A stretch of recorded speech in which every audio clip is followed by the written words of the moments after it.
Nang buksan ko ang pintuan ng aking silid, nakita ko ang aking asawa'y lumuluha rin at umiyak.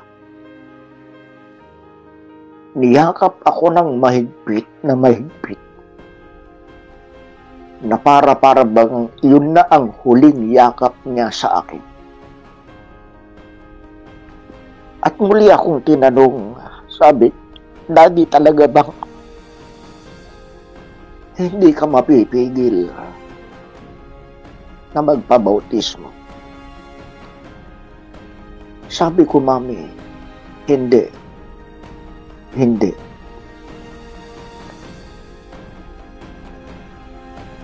Maya-maya'y muli niya akong niyakap.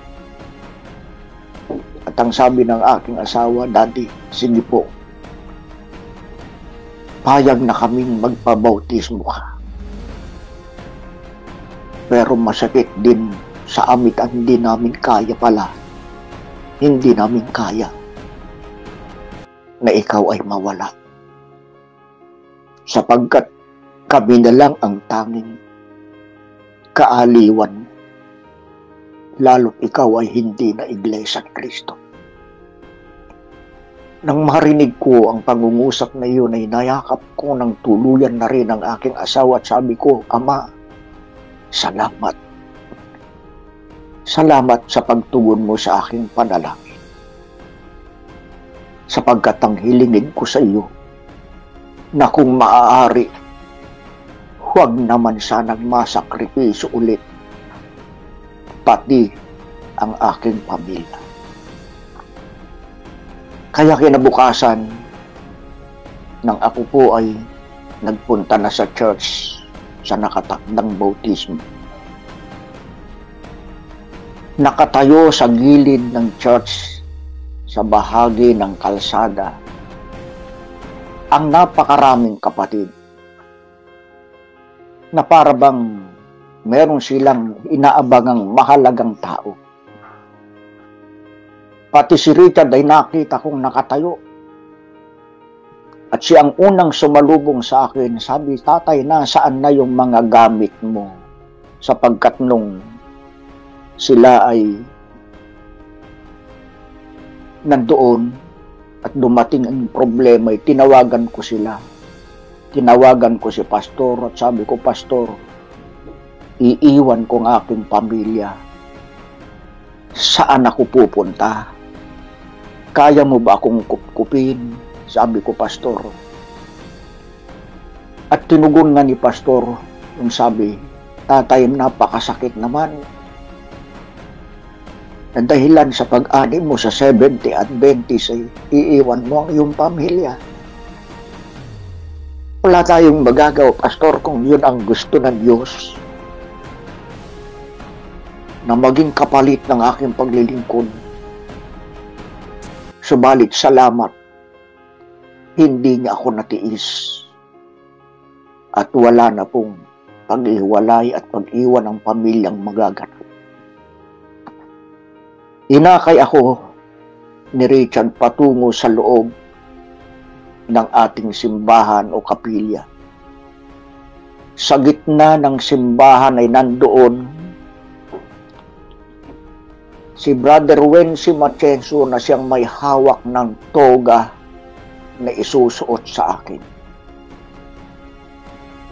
Nang habang ako'y papalakad, hindi ko maramdaman kung ano yung parang lumulukob sa aking katawan. Yung parang sumasalubong sa akin. Kaya nang ako'y malapit na kay Brother Wency Machenso, sinalubong na rin ako kasabay ng pagsusuot na sa akin ng toga. Alam nyo, mga mahal na kapatid, nang dumantay pa lang sa akin ang toga na isusuot sa akin, hindi ko na po napigilan ang pagpatak muli ng luha sa aking mata. Sapagkat ibang-iba po ang nararamdaman ko na noon, nung araw na iyon.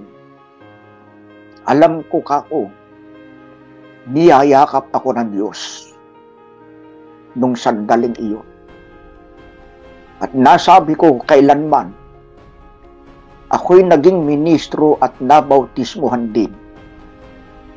Subalit kailanmay hindi ko naramdaman ang tulad ng nararamdaman ko ng araw na iyon.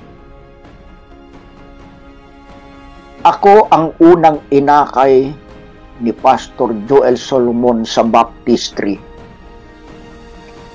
Ikaw ang gusto kong unahing bautismuhan, tatay, kaya hindi namin naumpisaan ang bautismo hanggat wala ka. Kaya paglusong namin sa tubig, muli ang aking nararamdaman, para akong napakalaking tao.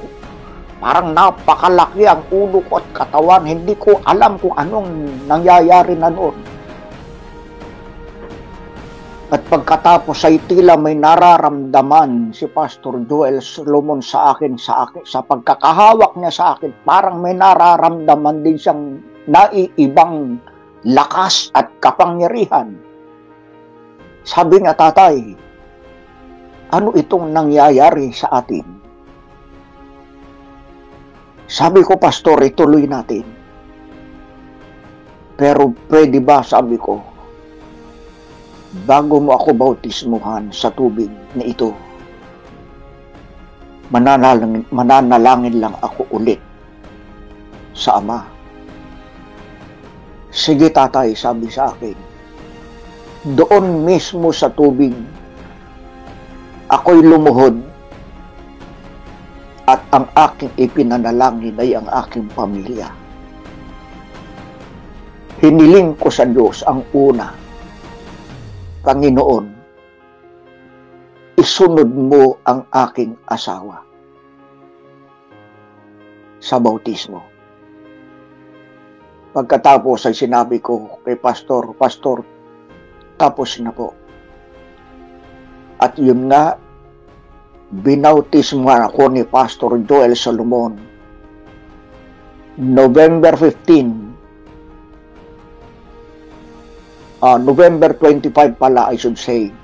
November 25, 2015. Iyon ang araw na tinanggap ko ang karapatang maglingkod sa buhay na Diyos. Galak na galak. Alam ko hindi lamang ang iglesyang nakamasid noon sa aking bautismo, kundi ang Panginoon. Dahil sa katatagan ng aking pasya,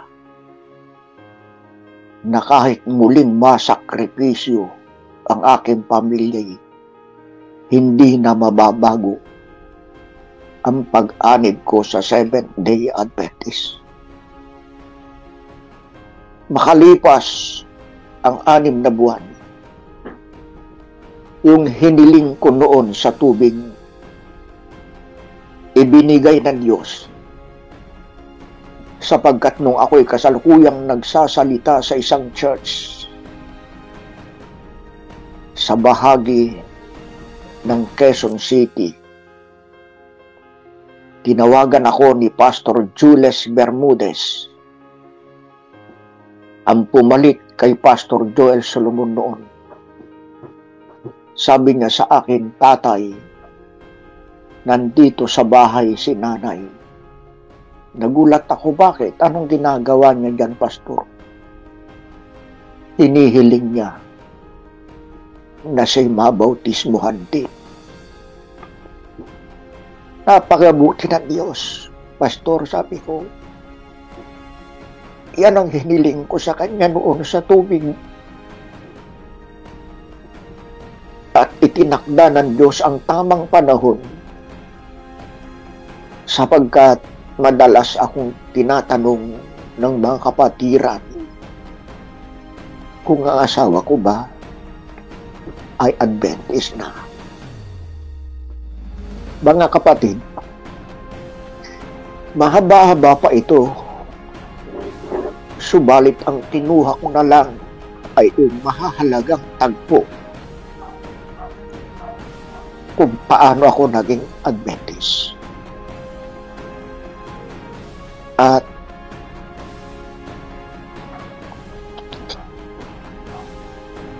hanggang sa huling yugto ng aking hininga,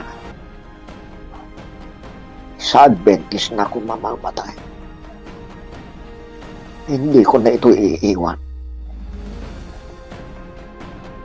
At ngayon na pagagamit sa bukiling ng Diyos. Tunay nga ng ating Panginoong Diyos ay nagmamalasakit at nagmamahal sa mga taong naghahanap sa Kanya. Kaibigan, di pa huli ang lahat. May pagkakataon pa para itama ang mga pagkakamali natin at sa tulong at biyaya ng Panginoon, magagawa po natin ang lahat. Ang sabi nga ng Biblia, and you will know the truth, and the truth will set you free. Kaibigan, tunay nga mga minamahal ko, na ang katotohanan ay masakit, subalit ang katotohanan, ito po ang susi para tayo mapalaya sa matagal ng kamalian. Maraming salamat po sa inyong pagsubaybay. Muli, ito ang inyong lingkod. Maraming salamat po at pagpalain po tayo ng atin pong Panginoon.